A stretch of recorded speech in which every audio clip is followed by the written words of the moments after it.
Yes, bakunzi ba KGD TV i Rwanda mwahisemo neza kubana natwe umunsi ku munsi, ndi mwarimu utarya indimi. Niba utarakora subscribe, ukora subscribe, urayikinge ndetse ukore na share, ukore na comment. Hanyuma uyu munsi tugiye kureba uko wareba amanota y'umwana wawe niba utarayareba, ndetse n'uburyo wa downloadinga certificate ndetse nuko wajuririra amanota y'umwana wawe. Hanyuma niba utarakora subscribe, yikore. Icyo ukora rero uraza kuza ujye muri application zawe, hanyuma ujye kuri Google.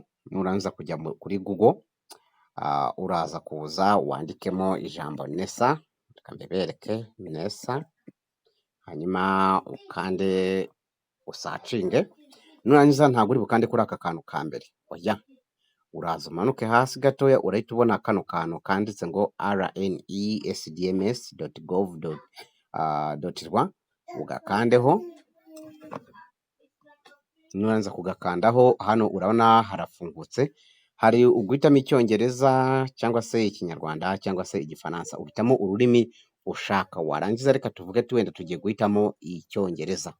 Hanyuma uraza niba ushaka kureba amanota, urakanda kuri check results.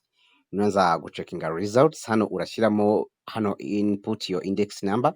Icyo uri bukore ni ugushyiramo index number yawe cyangwa se nimero y'umunyeshuri, hanyuma ugahita ukanda kuri kano kantu ka get results aka ngaka. Hanyuma iyo aho ngaho ni ukureba amanota, hanyuma icyo gihe bahita banakwereka uburyo ki wa downloadinga nuza yawe certificate. Nuvuga ngo amanota amaze kugaragara uhita ukora download the certificate. Icyo ukora rero nyuma, dusubire inyuma. Hano igihe rero wabonye amanota utishimiye, icyo ukora gusa ni ukuza kuri kano kantu, urabona hano handitse ngo make appeal, urakanda kuri make appeal. Nuyikandaho, urabona ko noneho ubu ngubu iropeninzwe. Hanyuma urugero placement aho bagusize niba utahashaka, ushaka guhindura ikigo runaka, bagwaye ikigo cy'ahantu runaka ariko udashaka ko ujyayo, ushobora gukora placement hano.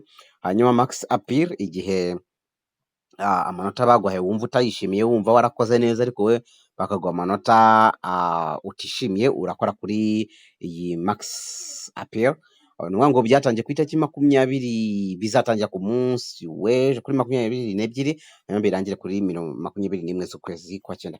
Hanyuma identification appeal ni igihe urugero amazina bayanditse nabi, wenda umaze kubona amanota yawe ariko amazina bayanditse nabi cyangwa se itariki y'amavuko cyangwa se nimero y'irangamuntu, icyo gihe icyo ukora urakanda kuri aka ngaka. Reka tuvuge wenda baguhaye ikigo udashaka, uraza ukande kuri open now, hanyuma ukandeho of course.